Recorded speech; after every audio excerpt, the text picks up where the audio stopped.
you've been around the channel for a while, you've probably heard me talk once or twice about the Metroid franchise. It is one of my favorite franchises after all. You might have picked up on that. Been some minor, subtle clues. I like Metroid. My first Metroid experience was actually in 2002 in Target, whenever Metroid Fusion was first coming out. There was a demo of it on the Game Boy Advance in stores. And, you know, Autistic Spaz Lord would go play the video games quite a bit while I was, you know, waiting for my family to get shopping done. And, of course, having a few hours to play a Metroidvania game that was basically the full game, whenever you had just a whole bunch of free time and you've never experienced anything like it before. Deadly and dangerous combination. So yeah, that was kind of a life-changing experience to say the least. Obviously, I managed to convince my family that that was what I wanted for Christmas this year. Don't know how I pulled that one off, you know, considering every waking moment we ever went to Target was spent in the game store talking, or the game aisle talking about Metroid Fusion. So, go on picking that one up, Mom. Yeah, that set in stone some life-changing things. I know I said like a lot about like Halo was a life-changing experience. Metroid was also a life-changing experience because of how much it taught me about game design and also about how much music can kick ass and lots of other stuff we're going to talk about. So it's with a lot of pleasure and a lot of happiness that I get to finally bring you this video that is not about Metroid Fusion. So I'm sure you could probably figure that out from the title. That was the wrong way to zoom. It's supposed to... It was my Russian bootleg copy. Not playing that. We'll play the one that came after that. It's chronological. We'll go with that. And we're also going to talk about things about Metroid that make my Metroid do things. If you know what I mean. It's a famous joke.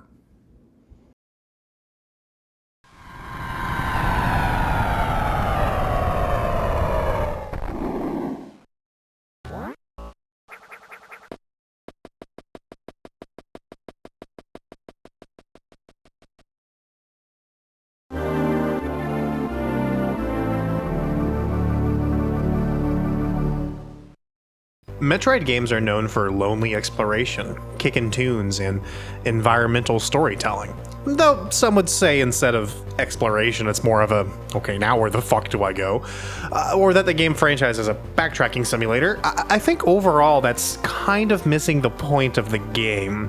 The whole idea is that you are alone in this world and you have to find your own path forward. Two people playing the same game may not find all the same items or even go the same path to get to the end.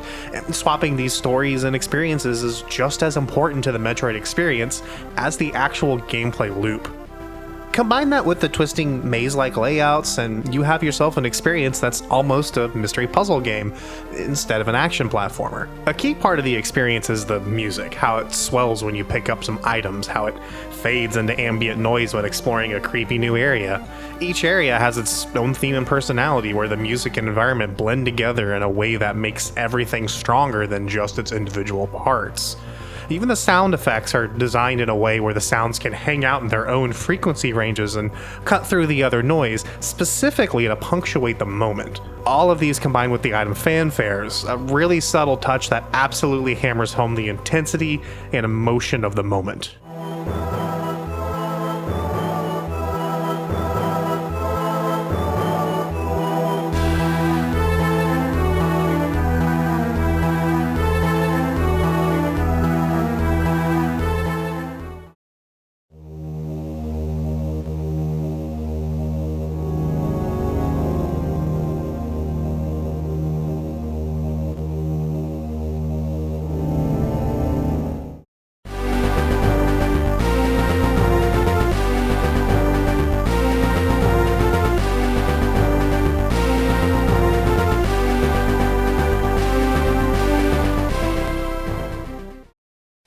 Samus starts off in the depths of Brinstar, barely able to do anything except shoot and run forward.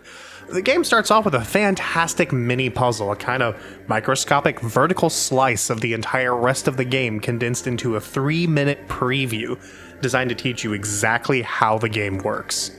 You start off at the bottom of an elevator shaft, with a path to the right and a path to the left. If you run right, you'll find some doors that you learn that you can shoot to walk through, but keep going this way and eventually you'll be blocked by some tunnels that you are physically too large to fit through. Wander back to where you started the game, as it's the only other place you can go, and this time, go left. You'll discover another tunnel that you can't fit through, but this time you can also jump up and over the rocks to get to the other side, and in doing so, you find an item.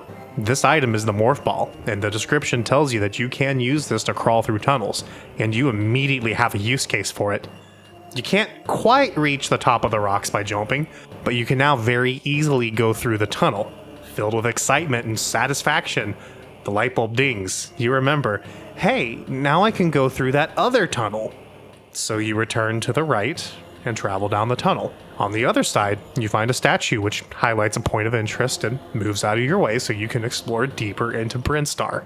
Just like that, over the course of a few minutes, you learned you can jump, shoot, and that you'll often come across obstacles. You also learned that you will eventually find new tools that let you overcome these obstacles. And sometimes it requires you to go backwards and revisit areas you've been before. All of this without a single line of dialogue or an objective marker. It's really amazing how... Okay, fine. We'll talk about the statue. It's important to remember the context in which Metroid Fusion first came out.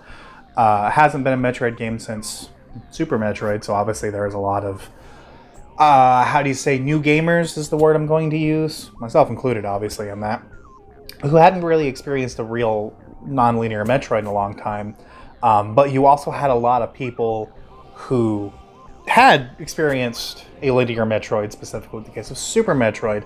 And there's probably a few people who played the original Metroid too that were really used to the non-linearity and at times cryptic bullshit that the game did. And Metroid Fusion, they deliberately went in the opposite direction to try to make it more accessible to all players, which I still think was the right decision to make given the amount of time that passed between the last game and the new game. Also, especially considering the fact that Metroid Prime came out on the same day and was also being widely panned by critics as like, oh my god, you cannot make a 3D Metroid. It cannot happen. And then it came out and everyone was like, oh my god, you can make a 3D Metroid. So of course, Nintendo, in the lead up to this, was wanting to hedge their bets a little bit with Metroid Fusion, made it a little bit more linear. So how do you kind of compromise and bring those two worlds together in a way that actually makes logical sense, and you don't really start patronizing one group or the other, while also including one group or the other?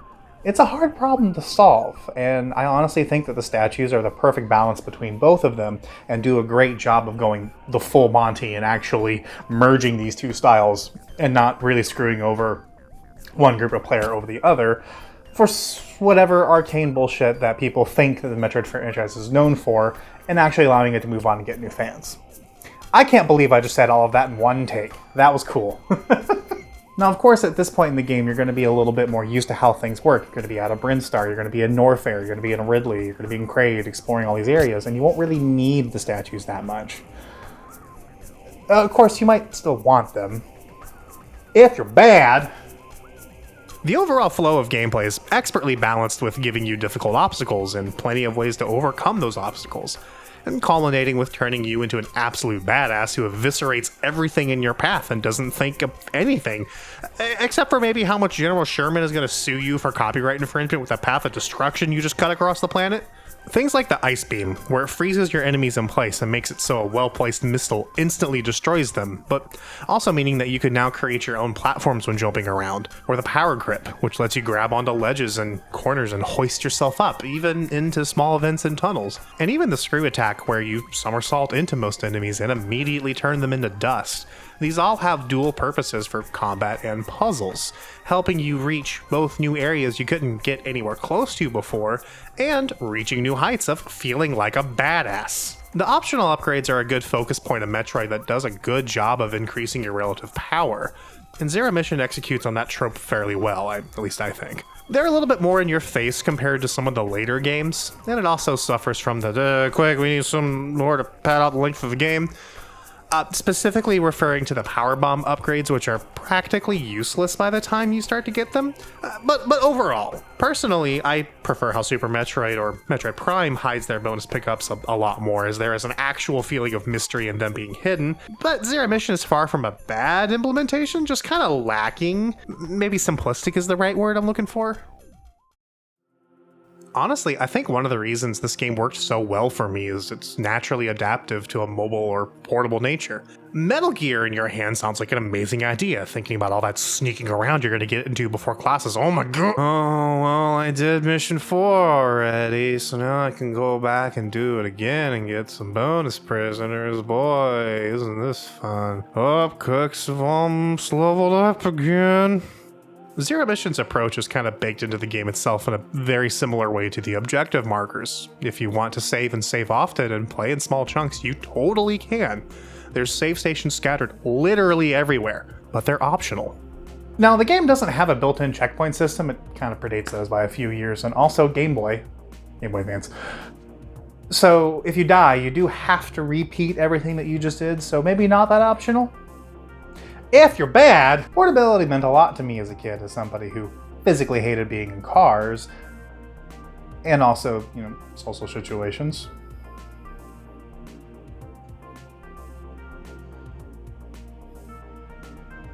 I would do everything possible to just wipe all memory of riding in the car as often as possible. Game Boy games are great for that. Cause I could battle a gym leader on the way to school, and then I could lose. And then I save, go to school, go on our first break of the morning, and still lose. Save, go back to class, go to lunch, lose, go to afternoon break, lose. Then I go home that night, do homework, eat dinner. I'd have a few hours that I could just keep losing. I was really bad at Pokemon at the age of 4. Cut me some slack, guys, I couldn't read. Chopping up some games into natural start and stop chunks can do a wonderful thing for pacing. It lets the speed of enjoyment happen with user agency. Sometimes I don't want to put down my controller for an hour and a half during a Metal Gear Solid 4 cutscene and go do my laundry, get my oils changed, do my taxes, solve the Maxwell's equations. Sometimes I just want to battle a gym leader while I ride in the car to the grocery store and lose, and then battle the gym leader while in the grocery store and lose. Pokemon is hard when you don't know what the word effective is and you're too stupid to ask an adult, okay? Metroid Zero Mission was the first game that I had free agency that I could play however and whenever I wanted. Some games I would have one and not the other, like even in the same franchise, Metroid Prime would give me the however I wanted, but not the whenever I wanted because it was a GameCube game, so I had to be near my system and a TV. Fusion was very linear, so it was more of a whenever style game due to being on the Game Boy, but not one that I could play however. Zero Mission was the game that really got me into the emotional side of not knowing where to go or what to do and to just explore and play. Solve puzzles. Learn. Sure, I had a guide, the official Nintendo Power Guide to be specific, but to be honest, I didn't really use it as a Bible. I used it as okay, so here's the next boss fight. He's down here, so now I know where to go, and I did that. I never did a 100% run, and yeah, okay, look, I know what I did here with the guide was like the exact opposite of what I said earlier with the objective points.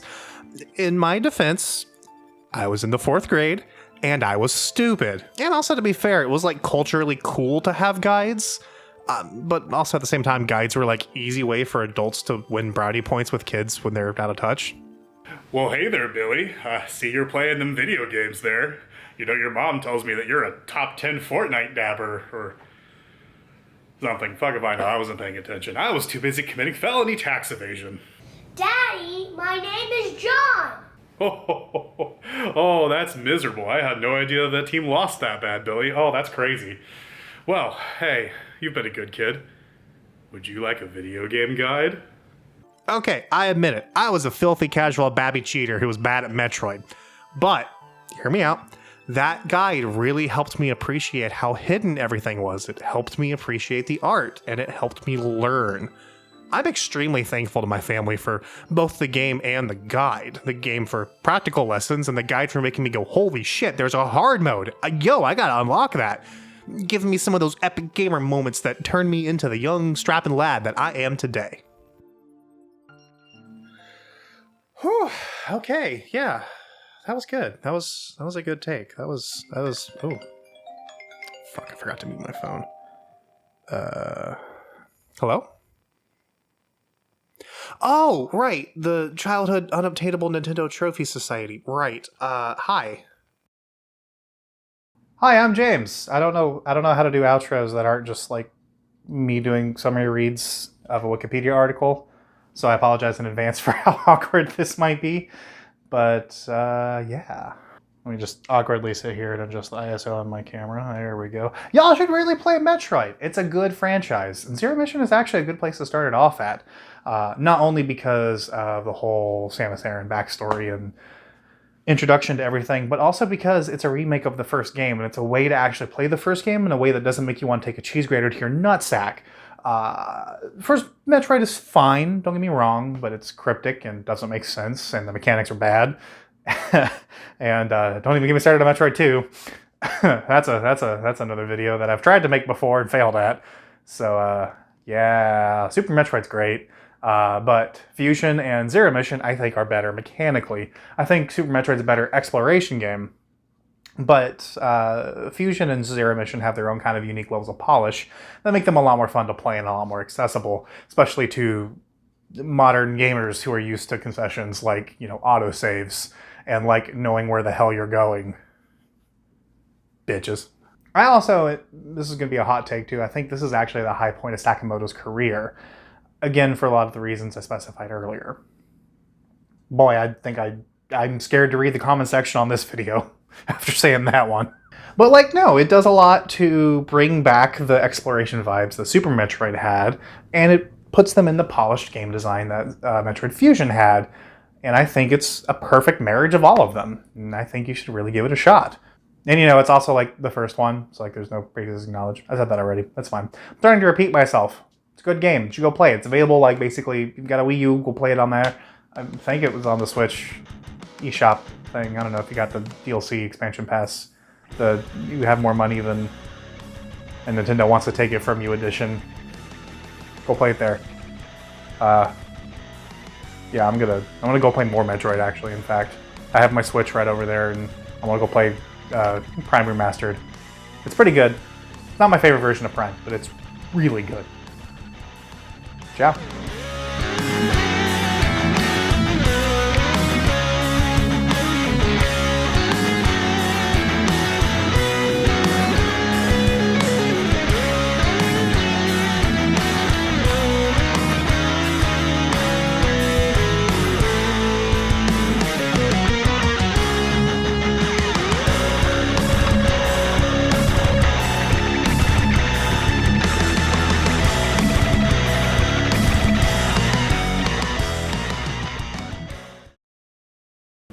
I really like the Metroid franchise, in case I've... That's a hard angle to show on camera. I have to like do this. JS, please do not bump to the camera.